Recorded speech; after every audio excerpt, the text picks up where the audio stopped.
Kipsigis men are culturally known as the Community Protection Unit. The Kipsigis subtribe is one of the wider Kalenjin tribe that is known for livestock keeping and crop farming. It is a culture in which duties and responsibilities are tagged on gender. By default, men are known to take care of animals in the grazing fields and even at home. They are the people to amass wealth and protect it, as well as the community at large. So, when do they know that this is their role? And when do they take up the role?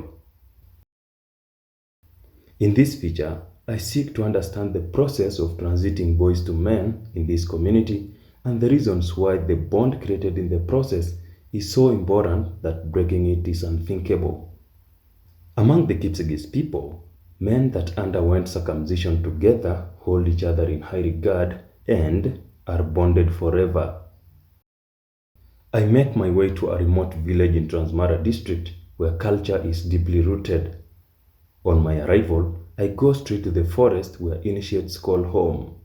This home is more of a training college than simply a home because this is where men are made out of boys.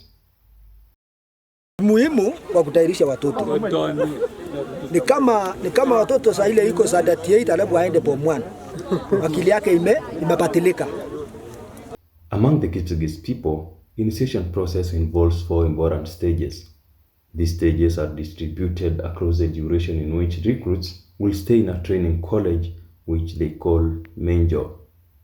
It is located in the forest far from home, and the whole initiation process takes a month and a half. It used to take more than 6 months, but things changed when formal education came in. The first stage is where boys leave home and go to the forest where the act of circumcision will take place on arrival. They will then undergo masculine lessons that are taught in that stage of initiation. The lessons taught here are among the top secrets held by men in this community. These secrets create a tie. There is some sort of identity among members. They are the reason why age-set members in this community respect one another unconditionally. Kazi kwa hapa ni kazi ngumu ya wanaume. Kitoka wewe ni mwanaume. So tunapenda hii na hii ni mila na tunaheshimiana. Like the Chinese, the Japanese, they are very ahead and they speak their language. They carry on their culture. But ourselves, we have actually copied from mostly the Western culture. We need our government to come to our rescue so that we have a smooth generation from generation to generation, which respects everybody. After 2 weeks or thereabout, initiates will change attires to put on clothes that correspond with the stage they are in, which is the second stage. They also use special white soil that is not common to conceal their faces and make them march like any other military platoon.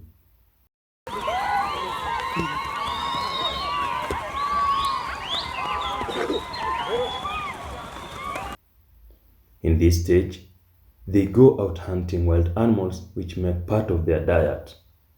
Hunting becomes a daily activity until they graduate. Like any other recruit training school, there are seniors guiding them on daily basis. A time comes when parents of the initiates meet to bond as their children are also bonding in the forest. This is under the third stage of the whole journey. On this day, celebrations are held in the forest as elders and young people drink African beer.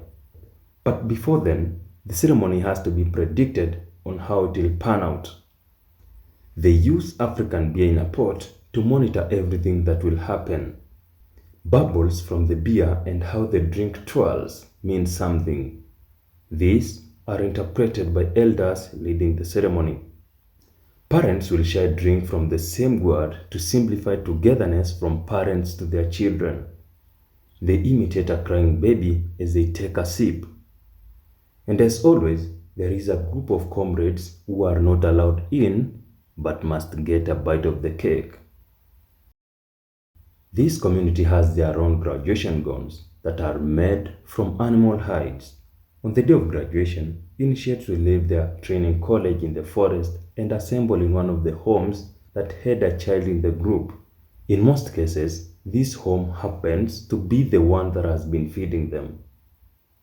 They will then be ushered in by a symbolic entrance after conducting crucial rites with other family members.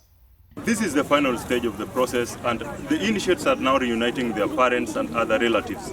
It is after this graduation ceremony that a traditional party will follow in the host family. The party does not end here. It will go round until every member of the group is received by his family, each assigned a day. We can call it the graduation ceremony because this was the last stage after these young men had gone to be initiated. So this was the last ceremony that we witnessed here, and from today henceforth those graduates have been crowned as men, and they are men to defend this society of ours. These men will now call each other Bagule, which means they were circumcised together. David Bett, CGTN, Transmara, Kenya.